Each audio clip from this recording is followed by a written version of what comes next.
मैं ना आपके पास आगे भी क्वेश्चन करूंगा स्कैम के बारे में भी, लेकिन उससे पहले हम ये बात कर रहे थे कि पाकिस्तान में ये लीगल है, ये इलीगल है? क्योंकि कुछ लोग कहते हैं ये बिल्कुल ठीक है, लीगल है, कुछ लोग कहते हैं जी इलीगल है, अगर आप ये करेंगे तो एफआईआर आएगी, आपको उठा के ले जाएगी। पाकिस्तान के अंदर बिल्कुल लीगल है ये, लेकिन पाकिस्तान के अंदर एक इशू है, और वो ये है कि आप ना किसी बाहर के ब्रोकर के साथ आप डिपॉजिट नहीं कर सकते।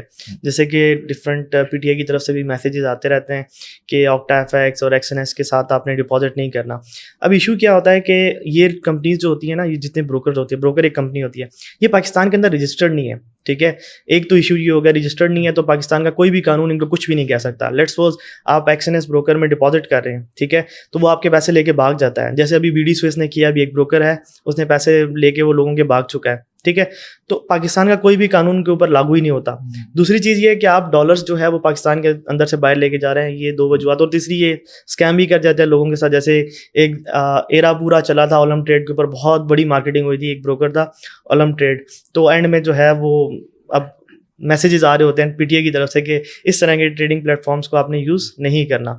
तो बाकी पाकिस्तान के अंदर अपने भी ब्रोकर्स हैं, ठीक है, और पाकिस्तान के अंदर पाकिस्तान मर्चेंटाइल एक्सचेंज के नाम से पूरा एक इदारा है जहाँ पे फॉरेक्स ट्रेडिंग होती है और बिल्कुल लीगल है। ठीक है, जो मैंने आपको बता दिया है, अगर इस जगह पे आप जाएंगे तो यहाँ पे इलीगल हो जाएगी, यहाँ पे लीगल होगी। अच्छा, इसके साथ एक और सवाल जुड़ा होता है, जो यकीनन मैं आपसे फतवा नहीं ले रहा क्योंकि आप एक आलिम नहीं हैं, लेकिन आपने ये काम करा, आपने उलमा से पूछा था होगा कि हलाल है कि हराम है? देखिए, मैंने उलमाए कराम से पूछा था जब मैंने स्टार्ट किया था ना, तो उस टाइम इतनी नॉलेज नहीं होती थी।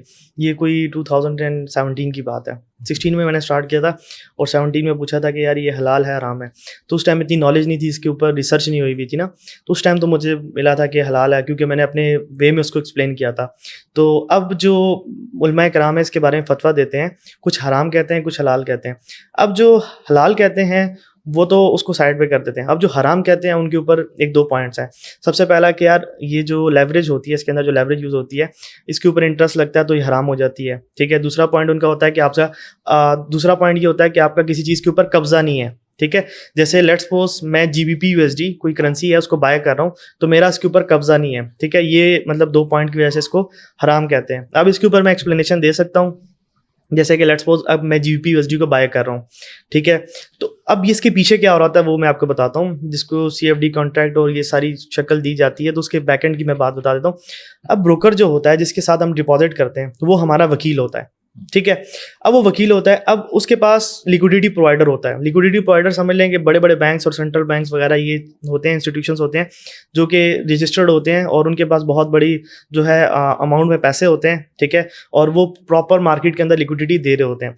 अब होता ये है कि जैसे मैंने जीपीएलजी बाय कर लिया, तो ये ब्रोकर क्या करेगा, मेरी ट्रेड आगे लिक्विडिटी प्रोवाइडर के पास फेंकेगा, और लिक्विडिटी प्रोवाइडर जो है वो उस मतलब जितनी भी मैंने पाउंड का होगा वो मेरे मतलब मेरे तौर पे वो बाय कर लेगा, अपने पास बाय करके रख लेगा। अब इनके ऊपर रिस्ट्रिक्शंस भी लगती हैं, जैसे कि देखें, आप कोई भी अच्छी कंट्री से, इवन के पाकिस्तान से भी आप लाइसेंस लेते हैं, तो ज़रूरी है कि जितनी आपके क्लाइंट का पोर्टफोलियो है ना, वो चीज़ उस ब्रोकर के पास होनी चाहिए।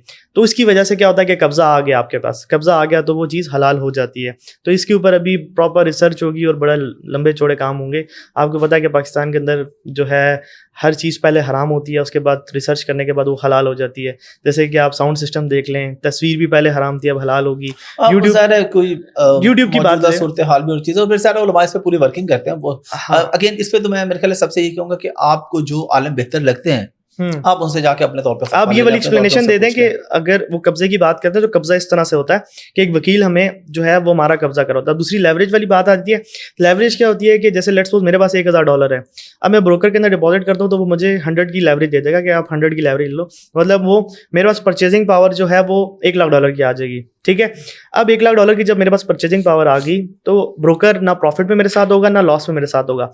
अब एक चीज़ उसमें होती है जो होता है स्वैप, फॉरेक्स के अंदर। ठीक है, क्रिप्टो के अंदर फंडिंग फी होती है जो कि हर 8 घंटे बाद कटती है फ्यूचर्स मार्केट के अंदर, और फॉरेक्स के अंदर होता है स्वैप। स्वैप होता है दिन में एक दफ़ा करता है, जब मार्केट जो है क्लोज होती है फिर ओपन होती है, तो उस टाइम पे स्वैप करता है। अब इसका हल ये है कि स्वैप फ्री अकाउंट्स भी होते हैं। दूसरा हल ये है कि आप जो है रात को मार्केट क्लोज होने से पहले ट्रेड को बंद कर दो और जैसे ही ओपन होती है दोबारा से जो है ट्रेड ओपन कर दो, तो वो स्वैप वाला फैक्टर खत्म हो जाता है। जब स्वैप नहीं कटेगा, सूद नहीं कटेगा, तो वो लेवरेज जो है आपकी, एक तो पार्टनर भी नहीं है कि एक होता है ना कि पहले उलमा कराम ये कहते थे कि उस टाइम इतनी प्रॉपर रिसर्च नहीं हुई थी कि ब्रोकर हमारा जो है वो पार्टनर बनता है, तो जब हमें लॉस हो रहा होता है तो हमारे लॉस के साथ वो मतलब वो हम बेयर नहीं करता, हम ही सिर्फ लॉस ले रहे होते हैं, प्रॉफिट लेता है। हालांकि ऐसा नहीं होता, ब्रोकर हमसे प्रॉफिट नहीं चार्ज करता, ना लॉस लेता है, ठीक है, ना वो हमारे साथ प्रॉफिट में होता है ना लॉस में होता है, बल्कि वो एक फी चार्ज करता है।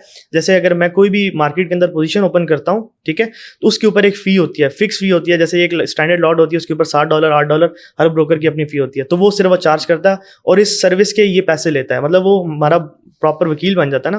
तो जैसे ये समझ लें कि एक वकील को हम हायर कर रहे हैं और वो हमारा प्रॉपर वकील है और वो हमसे सर्विस, अपनी जो भी सर्विस दे रहा है उसके चार्जेस ले रहा है। चलिए, इससे हर कोई अपने ये मैंने बहुत सिंपल अल्फाज में बताया कि इवन कि इस चीज़ को बहुत कॉम्प्लिकेट किया जाता है। अब क्रिप्टो के अंदर जो फ्यूचर्स मार्केट है, वगैरह जगह का नाम आपने सुना होगा, अब उसमें भी जो है वो बहुत ज़्यादा फ्यूचर्स ट्रेडिंग करते हैं, उसमें भी बड़ा आसान सा तरीका है।